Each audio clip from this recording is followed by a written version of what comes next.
अस्सलाम वालेकुम नाज़रीन, मैं हूं सरदार तिल खान और आप देख रहे हैं GN प्लस। नाज़रीन, इस वक्त हम यातायात अदालत के अंदर मौजूद है, नैब कोर्ट में, और मेरे साथ मौजूद है इमरान खान साहब के वकील नईम चौधरी साहब। नईम साहब, बहुत शुक्रिया। सबसे पहले तो ये बताइएगा कि आज इमरान खान साहब की ज़मानत के हवाले से जो है वो दरख्वास्त पर आज समाअत जारी है, क्या कैसा देखते हैं कि आज खान साहब को जो है वो ज़मानत हो जाएगी? देखें जी, आज हमारी पूरी टीम जो है वो कोर्ट के अंदर मौजूद थी, और दूसरी तरफ से जैसे कि आपको पहले पता कि एक बहाना वो सेम उसी तरह का बनाया गया, और जो प्रोसिक्यूटर साहब हैं वो वहाँ पर बिज़ी हैं सुप्रीम कोर्ट के अंदर। बात यह है कि हमारे भी केसेस लगे हुए हैं, आज हमारे 9 केसेस DB में लगे हुए हैं, हमारी भी मसरूफियात हैं, लेकिन कभी जज साहब का ना होना, कभी प्रोसिक्यूटर साहब की तैयारी ना होना, कभी प्रोसिक्यूटर साहब का सुप्रीम कोर्ट में होना, कभी पेट ख़राब होना, ये बहाने हैं। खान साहब को इंसाफ देना चाहिए। इंसाफ का तकाजा ये है कि उनकी पोस्ट अरेस्ट बेल थी जो कि 2, 3, 4 दिन में, 5 दिन में डिसाइड होनी चाहिए थी। आज आप देख लें कि कितने दिन हो गए हैं खान साहब को इस केस के अंदर गिरफ़्तार हुए। 15 तारीख की गिरफ़्तारी डाली हुई है, जो कि खान साहब को पता ही है, ना उनकी लीगल टीम को पता है। हम पूरी उम्मीद करते हैं कि अगर आज मेरिट के ऊपर फैसला किया गया तो किसी सूरत खान साहब की ज़मानत रोक नहीं सकती। उसकी रीज़न क्या है? उसकी रीज़न ये है कि जो साइफ़र है वो FIA खुद आके कह चुकी है कि फ़ॉरेन ऑफिस के अंदर मौजूद है, और साइफ़र ओरिजिनल तो कभी बाहर निकलता ही नहीं है। कोड जो आते हैं उनको डिक्लासीफाइड करके वो आगे कापियाँ जो हैं वो भिजवाई गई, वो भी कैबिनेट से बाकायदा तौर पर मंजूर करवा के, और उस तरह से डिक्लासीफाइड एक प्रोसेस था, वो एक प्रोसेस पूरा फॉलो किया गया। अब पहले ये कहा गया कि ये जो साइफ़र है ये आई नहीं है, अब ये कहा जा रहा है कि साइफ़र आया और साइफ़र को इस्तेमाल किया गया, जो कि इनके खुद बयान की तरतीब कर रहा है। दूसरे नंबर पर चोरी के हवाले से क्या कोई एविडेंस है कि खान साहब ने उसको चोरी किया, या कि वीडियो?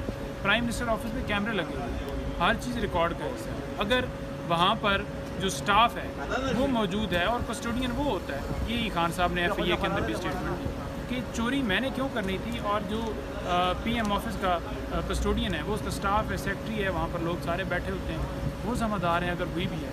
और साइफ़र ओरिजिनल तो हुआ ही नहीं है, वो तो कॉपी थी। नईम साहब, ये लास्ट में बता दीजिएगा कि सदर मुमलिकत ने जो है वो डेट दे दी है, इलेक्शन की तजवीज़ दे दी है, कैसा देखते हैं कि? देखिए, मैं सदर मुमलिकत के ऊपर भी बताऊंगा, नवाज़ शरीफ साहब के आने के ऊपर भी बताऊंगा। ये 2 सवाल बड़े अहम हैं और प्रोग्राम बड़े इसी के ऊपर हो रहे हैं। सदर पाकिस्तान ने वाज़ेह तौर पर का लेटर लिख के उसके अंदर जो उन्होंने वो लाइनें 2 लिखी थी, जिसमें उन्होंने कहा कि जनाब बात यह है कि 90 डेज़ जो हैं वो इलेक्शन का टाइम है कि 90 दिन के अंदर होंगे। दूसरे नंबर पर उन्होंने कहा कि ये जो 6 नवंबर है इसको इलेक्शन जो है शुड का लफ्ज़ इस्तेमाल किया कि कानून के मुताबिक 89 डेज़ उस दिन बनते हैं और उस दिन इलेक्शन होना चाहिए। अब आगे उन्होंने जो नीचे लिखा वो वाज़ेह तौर पर इलेक्शन कमीशन को हदायत थी। अब बात यह है कि इलेक्शन कमीशन के लिए भी ये एक सोचने की और लम्हा फ़िक्र की बात है कि उन्हें बजाय ये कि वो एक बहाने ढूंढें, मुशावरत हो रही है, ये हो रहा है, ये सेंसस हैं, फलां कमाल आप कर रहे हैं, जब आइन वाज़ेह है। सुप्रीम कोर्ट के फैसले का क्या इंतज़ार है? सुप्रीम कोर्ट ने तो पहले भी 2 सूबों के हवाले से आपको हुक्म दिया और आपने इलेक्शन नहीं करवाए। सर, लास्ट अब जो नवाज़ शरीफ पूछ ले, सवाल पूछ। नवाज शरीफ साहब भी वापस आ रहे, तो कैसा क्या उनको डील मुकम्मल मिल गई या उनके साथ कोई प्रॉपर? देखिए, बात ये है कि 21 के हवाले से खबरें चल रही हैं। आप ये देखें कि एक बंदा जो अदालत का इख्तियारी है, जो एक बेगौड़ा है, जिसको इजाज़त अदालत ने दी मेडिकल की वजह से कि वो बाहर जाए 1 हफ़्ते के लिए, 1.5 हफ़्ते के लिए, 2 हफ़्ते के लिए, 4 हफ़्ते के लिए, जो भी इजाज़त, उसका काम था जब वो ठीक हो गया, बजाय ये कि वहाँ पर रसगुल्ले खाने के, वो पाकिस्तान वापस आ जाता है, ठीक है जी, और आके अदालत को फेस करता है। जो ये रोज़ाना कहते हैं कि जनाब ये हो गया कि जो नवाज़ शरीफ साहब हैं वो बड़े उन्होंने जेलें काटी हैं, ये किया है, वो किया है, वो तो घूम रहे हैं, कभी दुबई आ रहे हैं, कभी किसी मार्ट में फिर रहे होते हैं, कभी पिज़्ज़े खा रहे हैं। उन्होंने कौन सा वहाँ पर जो है वो बीमारी उनको है? जब बंदा बीमार होता है तो बेड पे होना, अगर इस तरह की कंडीशन है। अब वो आने के लिए आ रहे हैं तो धमाल आगे से बड़ी तैयारी हो रही है, धूम धड़ल्ले से। आप ये देखें बेशर्मी की इंतहा कि एक बंदा जिसके ऊपर कोई कसूर ही नहीं है, जिसका कोई गुनाह ही नहीं है, उसको एक बोगस झूठे केस के ज़रिए ट्रैप करके अंदर रखा गया, फिर एक नई गिरफ्तारी गैर कानूनी डाली गई। अब फिर अगर कोई ऐसी गिरफ्तारी डाली जाती है तो आपके सामने ये सिस्टम किस तरह से एक्सपोज? सर, लास्ट बता दीजिए, जेल में खान साहब से आपकी जो ताज़ा तरीन मुलाकात थी, तो खान साहब का मोराल कैसा है और खान साहब ने क्या मैसेज दिया है? देखिए, खान साहब ने जो मैसेज दिया है ना, मैंने बाकायदा तौर पर उनसे सवाल किया था कि आप कौन क्या, मैंने आपको बता भी नहीं सका क्योंकि मैं किसी काम से लाहौर चला गया।